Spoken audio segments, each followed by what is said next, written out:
This video is not going to be a knife video, and it's not really going to be a pen video either. But the pens are an important part of it. So that's why I have chosen this layout on my desk now, just to show that there are a lot of similarities between the two hobbies of collecting fountain pens and knives. But the main subject of this video is going to be about something that's near and dear to my heart, and that is journaling. So please stick around for a few minutes and I'll show you, or at least I'll explain what I think is so important about journaling, and journaling with a fountain pen.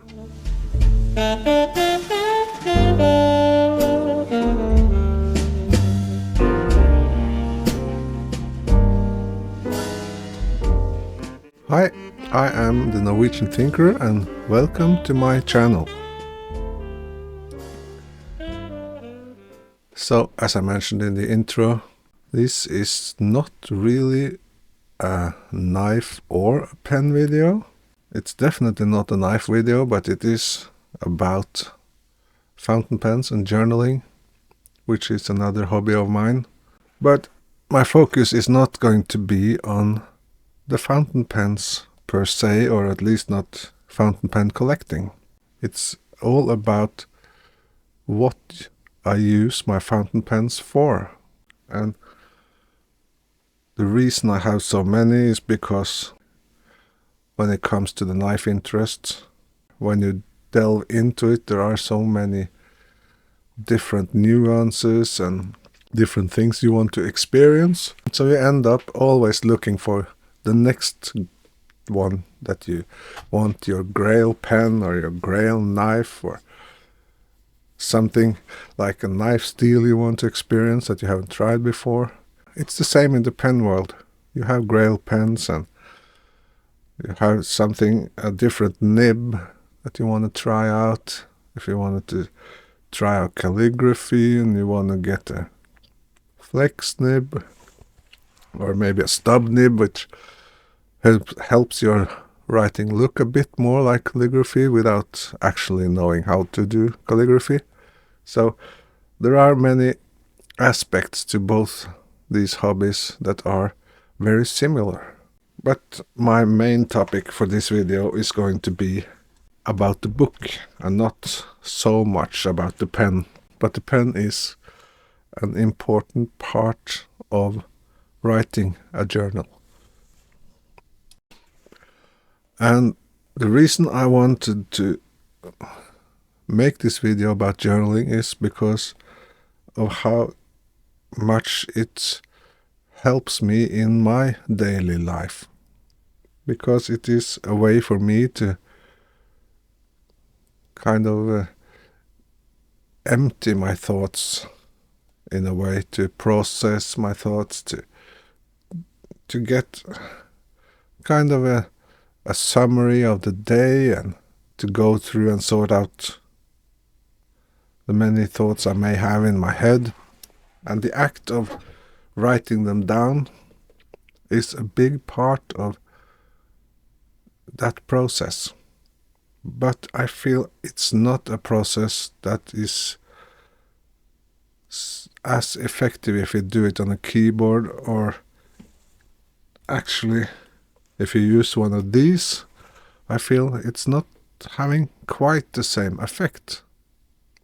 And I'm not quite sure why, but when I take a fountain pen, and yeah, this is something you have to get used to when you're into the fountain pen hobby. It's having ink on your fingers. It's water-based ink, so it goes away rather quickly. But I just touch the nib on my pen and this is what happens. But okay, back to the subject here. The act of writing with a fountain pen is a dimension in itself that adds to the whole kind of experience of writing a journal. Because you take a pen, you unscrew it, you post it, and you have this beautiful writing tool in your hand. And that part alone also makes you be more deliberate about your writing. When I open my diary, let's see here on a blank page, let me just get these out of the way for now. When I open up a new blank page, I might just go a bit blank myself and don't know what to write. I just start writing something. Because when I want to write something, I don't have a plan. I don't have something I need to write most of the time. I just start writing and without any kind of thought or meaning behind it, just write what comes into your mind. And that leads often to me sitting there writing for, let's say, 30 minutes or an hour or maybe just 5 minutes. That depends on the day and how I feel. But sometimes when I start writing, it just flows in a way. And after a session of writing down my thoughts, I get the feeling of my shoulders are lower, I'm more relaxed, and it's like the act of writing it brings the thoughts out of my head and down on the paper. And that's it. I don't have to read the book or what I wrote ever. And nobody else is to read it either. It's just the act of writing it down. And when you do it with a fountain pen, it gets, like I said, more deliberate. So it's absolutely worth trying. Just try both if you have the opportunity. Get a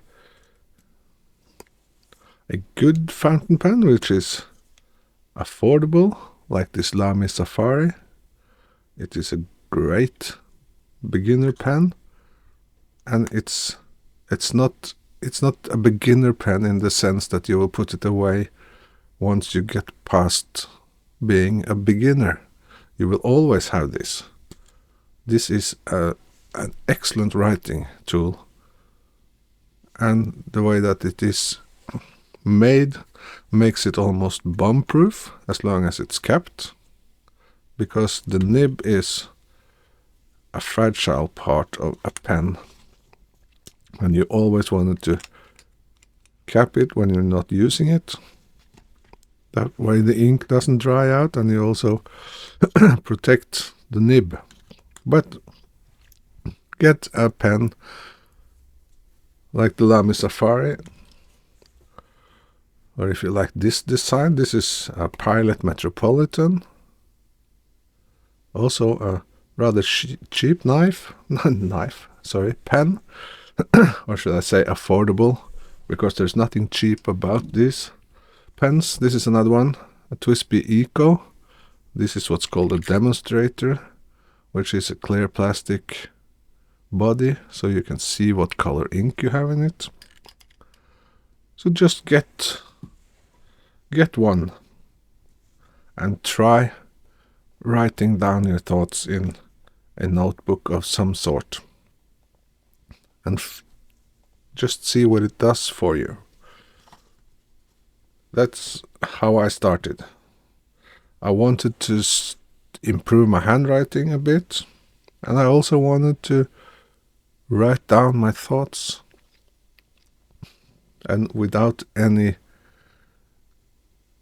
I don't sit down to write something specific. I just write whatever comes into my head, and that's an important part of it. For me, at least, it is. No setup of the journal, nothing special, not a bullet journal or anything like that. Just whatever comes into my mind, I write it down, and that's it. That's all there is to it. But get a fountain pen that you like and start writing. And then you can try to do the same with one of these. And for me at least, I feel a huge difference. It's like it gives me more meaning to write with something like this than with something like this. And I can write for longer with this because a fountain pen doesn't need any pressure. You just lay it on the paper and it flows. That's another aspect of it also. You can write for, at least I can write for longer. A long session of writing is not as strenuous on my hand. So I'm not going to ramble on anymore. I just wanted to introduce some of you knife people into the world of journaling with a fountain pen. So please leave a comment down below if you're already into fountain pens or if you want to try it. Maybe leave a comment after you tried it. I am looking forward to hearing from you, and thank you very much for staying with me to the end. Until next time, goodbye.